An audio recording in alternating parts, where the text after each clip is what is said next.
We just want to get to know you. This is a little get to know you segment. What is your go-to karaoke song?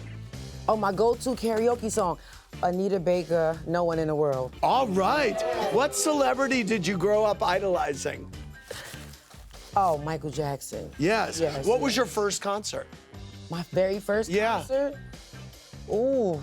You know what's crazy? When I was younger, I wasn't a big concert person? Yeah, like I was always like kind of in my own little world, and I wanted to like watch the videos on TV. Yeah. I wanted to get into my mom's clothes, and I wanted to like reenact the videos. By the way, who was So I don't even remember what was my first the concert. first dancer that you grew up that caught your eye?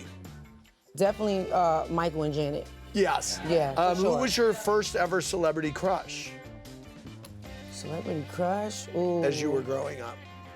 Oh my God, I probably was too young, but I loved Richard Gere in Pretty Woman. All right. Because I found this pretty woman like when it was like on VHS Yes. in my mom's house, and I had no business watching it. Yes. And I just remember Julia Roberts walking out, she was like, he sleeps. And then she sat down, and she gave him a kiss, and I was like, oh, they said, okay, you, Richard.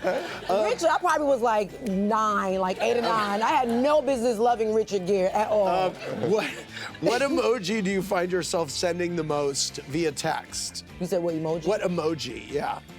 Well, it depends on how I'm feeling. Okay. You know, them emojis could switch up, you know, Yeah, but yeah. I guess I could say the rose because I love, you know, Oh, I love nice. roses and I'm known for roses. Who do you consider to be the most famous person in your phone?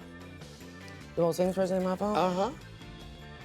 Well, you know what? In dedication to one battle after another, I'll say Leonardo, Sean Penn, you know what I'm saying? Regina Hall. Yes. You know, like my cast over at one battle Yeah. after another. Who gave you the best advice when you were starting out in the industry? Beyonce.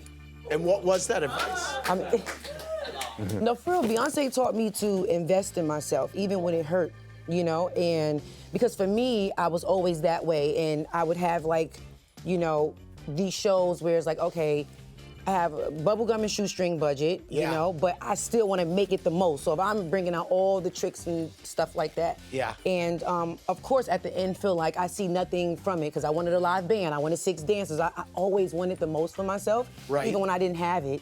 And, you know, Beyonce gave me that confirmation that, no, that's exactly what a creative does when they believe in themselves. Like, always invest in yourself, even if you're not seeing nothing back, because it's gonna pay off, you know, later. It did. Was this when you were choreographing the Ring the Alarm video? Yeah, like when Yeah. I first met her, that was the first time I met her. I was 15 years old, and she was just so amazing, and she genuinely cared. You know what I'm saying? Because this industry is very, very wicked, so it's hard to find people that genuinely care. So she kind of really taught me to not be ashamed of leading with your heart, but also not taking stuff personal, because Yes. it is still business. You know, I learned that from her and my mom. So. All right.